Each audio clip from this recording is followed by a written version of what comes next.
नमस्कार दोस्तों, मैं हूं डॉक्टर अर्पणा। स्वागत है आप सब लोगों का आपके अपने YouTube चैनल में। दोस्तों, इस चैनल में हम लोग बात करते हैं कि किस तरह से होम्योपैथी की दवाइयां आप लोगों को अलग अलग बीमारियों में मदद कर सकती है।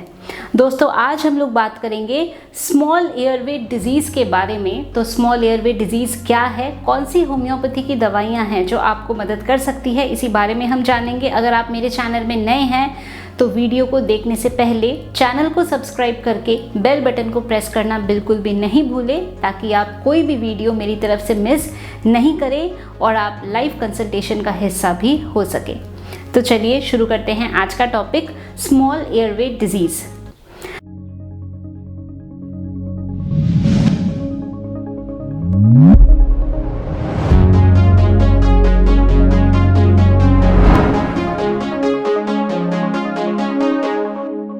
दोस्तों, स्मॉल एयरवे डिजीज़, इसे समझने के लिए हमें ये समझना होगा कि हमारा जो ये ब्रोंकियल ट्री है ये कैसे काम करता है।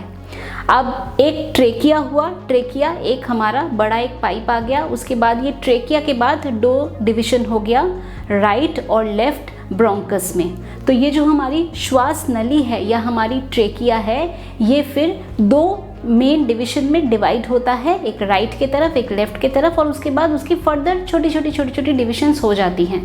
तो आप सोचिए, एक पेड़ है, एक पेड़ की टहनी है, वो दो पार्ट में डिवाइड हुआ और फिर छोटी छोटी उसकी टहनियाँ हैं।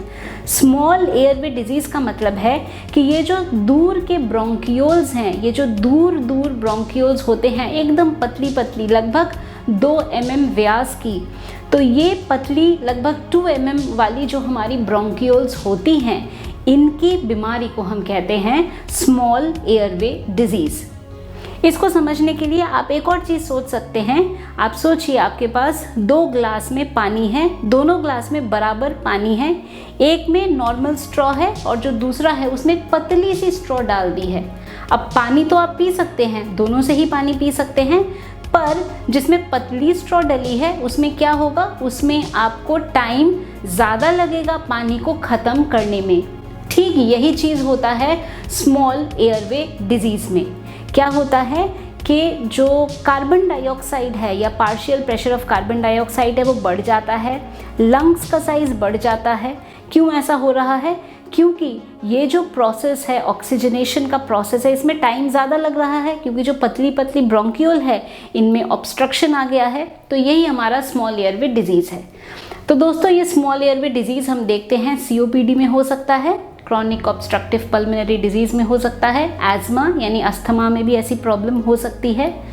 और क्या होता है कि बेसिकली ये जो ब्रोंकियोल्स हैं, ये पतली जो ब्रोंकियोल्स हैं, इनकी ऑब्स्ट्रक्शन के वजह से या इनका जो एक वर्किंग कैपेसिटी है ये कम हो जाने के वजह से जो partial pressure of carbon dioxide है वो बढ़ जाता है, और जो छाती का साइज़ है, जो लंग्स का साइज़ है, वो एक्सरे में हमें बढ़ा हुआ दिखता है। अब हम बात करते हैं इस तरह की जो प्रॉब्लम होती है इसमें क्या लक्षण होते हैं। तो लक्षण में आपको सांस लेने में दिक्कत होती है, आपकी सांस फूलती है, कई बारी आप जब लेटते हैं तो तकलीफ़ ज़्यादा हो जाती है, उठकर बैठते हैं या सामने थोड़ा सा झुक कर बैठते हैं तो आपको सांस लेने में थोड़ा सा बेटर लगता है, या आपकी जो ब्रीदिंग है वो बेटर हो जाती है। तो दोस्तों, इसमें हम ये भी देखते हैं कि इन्फ्लेमेशन के वजह से ऐसा हो सकता है, इन्फ्लेमेशन होगा, सूजन होगा, फिर फाइब्रोसिस हो जाएगा, सिकुड़न हो जाएगी, इस तरह की तमाम हमें कंडीशंस देखने को मिल सकता है। तो चलिए अब हम बात करते हैं कि जो स्मॉल एयरवे डिजीज़ है इसमें होम्योपैथी की कौन सी दवाइयाँ हैं जो आपको मदद कर सकती है। दोस्तों, हमारी सबसे जो पहली मेडिसिन है स्मॉल एयरवे डिजीज़ के लिए वो है काली कार्ब। इसमें हम देखते हैं कि पेशेंट को सूखी खांसी होती है, एक एंग्जाइटी होती है, पेशेंट अगर चलता है मोशन से प्रॉब्लम बढ़ जाती है, बहुत ज़्यादा सलाइवेशन होता है और जो यूरिन का आउटपुट है वो कम हो जाता है, पेशेंट उठकर बैठता है या सामने की तरफ झुकता है तो थोड़ा बेटर तरह से सांस ले पाता है। नेक्स्ट हमारी मेडिसिन है एमोन कार्ब। एमोन कार्ब में हम देखते हैं कि पेशेंट ओपन एयर में बेटर फील करता है, खुली हवा में जो कंप्लेंट्स है वो बेटर हो जाता है। वहीं पे अगर वार्म रूम में जाए तो उसको एकदम घबराहट होने लगती है, तकलीफ होने लगती है, प्रॉब्लम उसकी बढ़ जाती है। इसमें हमें हाइड्रोथोरैक्स देखने को मिलता है, जो लंग्स का साइज़ है वो बढ़ जाता है। तो जैसे मैंने आपको बताया कि स्मॉल एयरवे डिजीज़ में partial pressure of carbon dioxide बढ़ जाएगा, लंग्स का साइज़ बढ़ जाएगा। तो इसमें भी हमें देखने को मिलता है कि लंग्स का साइज़ बढ़ गया है, हाइड्रोथोरैक्स हो रहा है, पेशेंट उठकर बैठता है तो सांस ठीक से ले पाता है, खुली हवा में बेटर फील करता है। दोस्तों नेक्स्ट हमारी मेडिसिन स्मॉल एयरवे डिजीज़ के लिए है एरेलिया रेसिमोसा। एरेलिया में हम देखते हैं एक सांस लेने में एक दिक्कत है, सांस खुल के नहीं लिया जा रहा है। पेशेंट जब सांस लेता है तो सीटी जैसी आवाज़ आती है। अब सीटी जैसी आवाज़ क्यों आती है? क्योंकि जो एयरवेज है उसमें ऑब्स्ट्रक्शन हो गई है, वो पतली हो गई है, नली पतली हो गई है। तो जब सांस लेते हैं स्पेशली इंस्पिरेशन के टाइम पे एकदम से सीटी जैसी आवाज़ या विस्लिंग जैसी साउंड सुनाई देती है। इसके अलावा स्टर्नम में एक जलन का महसूस होता है, पूरे गले में नीचे तक एक जलन का महसूस होता है, एक बर्निंग फीलिंग होती है, एक सोरनेस की फीलिंग होती है एरेलिया रेसिमोसा में। दोस्तों नेक्स्ट हमारी मेडिसिन है आर्सेनिक एल्बम। आर्सेनिक एल्बम में हम देखते हैं कि किसी प्रकार का कुछ हार्ट रिलेटेड प्रॉब्लम है, कार्डियक इन्फेक्शन है, एम्फाइसिमा है, पेशेंट को मिडनाइट में आधी रात को जो प्रॉब्लम है वो बहुत ज़्यादा बढ़ जाती है। अगर एज के साथ साथ या बढ़ती एज के साथ ये प्रॉब्लम हो रही है तो भी आर्सेनिक मेडिसिन ज़्यादा इंडिकेटेड है। पेशेंट इतना ज़्यादा बेचैन हो जाता है कि वो लेट ही नहीं सकता, उसको बेड से उठना ही पड़ेगा, सामने की तरफ झुककर बैठना पड़ेगा, जिससे ऐसा लगता है कि सांस थोड़ा सा बेटर तरह से ले पा रहा है, या जो डिस्निया है या जो ब्रेथलेस फीलिंग हो रही है उसमें थोड़ी बेटर फीलिंग हुई है। दोस्तों जो नेक्स्ट हमारी मेडिसिन है वो है बेराइटा कार्ब।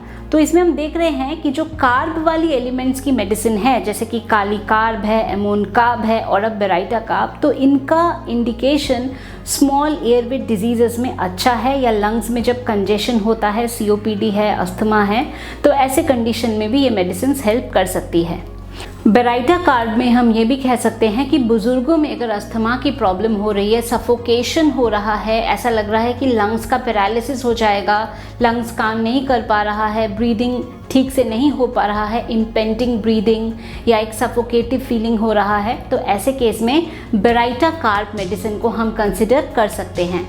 बेराइटा कार्ब में हम ये भी देखते हैं कि बॉडी में ग्लैंडुलर इन्फेक्शंस होते हैं, ग्लैंड्स में सूजन आ जाना, ऐसे में हम बेराइटा कार्ब का प्रयोग कर सकते हैं। रात को खांसी होना, चेस्ट में एकदम से एक फुलनेस का महसूस होना, चेस्ट में कंजेशन होना, हाथ पैर ठंडे रहना, रात को प्रॉब्लम बढ़ जाना, ये सारी इंडिकेशंस हमारी बेराइटा कार्ब की हैं, जो कि स्मॉल एयरवे डिजीज़ में एक बहुत ही इंडिकेटेड मेडिसिन, स्पेशली अगर ओल्ड एज में ये प्रॉब्लम हो रही है तो हम बेराइटा कार्ब को कंसिडर कर सकते हैं। तो दोस्तों ये थी हमारी दवाइयाँ जो कि स्मॉल एयरवे ऑब्स्ट्रक्शन में आपको काफ़ी अच्छा मदद कर सकती है। तो मैं उम्मीद करती हूँ कि अभी जो इन्फॉर्मेशन मैंने आप लोगों के साथ शेयर किया, आपने इसको पसंद किया। तो वीडियो को लाइक करना, शेयर करना, कमेंट करना, चैनल को सब्सक्राइब करना बिल्कुल भी नहीं भूलें। अगर आप चाहते हैं मेरे से अपॉइंटमेंट बुक करना तो आपको क्या करना है, दिए गए नंबर पे आप लोग केवल व्हाट्सएप के द्वारा मैसेज भेज सकते हैं। मेरे ऑफिस से आप लोगों को अपॉइंटमेंट बुक करने के डिटेल्स मिल जाएंगे। अगर आप चाहें तो मेरे वेबसाइट drarpana.com पे भी आप विजिट कर सकते हैं और अपना अपॉइंटमेंट बुक कर सकते हैं। अगर आप चाहते हैं मेरे से डायरेक्टली फ़ोन पे बात करना तो ऐप के माध्यम से फ़ोन पे भी बात कर सकते हैं। तो दोस्तों आज के लिए बस इतना ही। खुश रहिए, मुस्कुराते रहिए, स्वस्थ रहिए। Thanks for watching.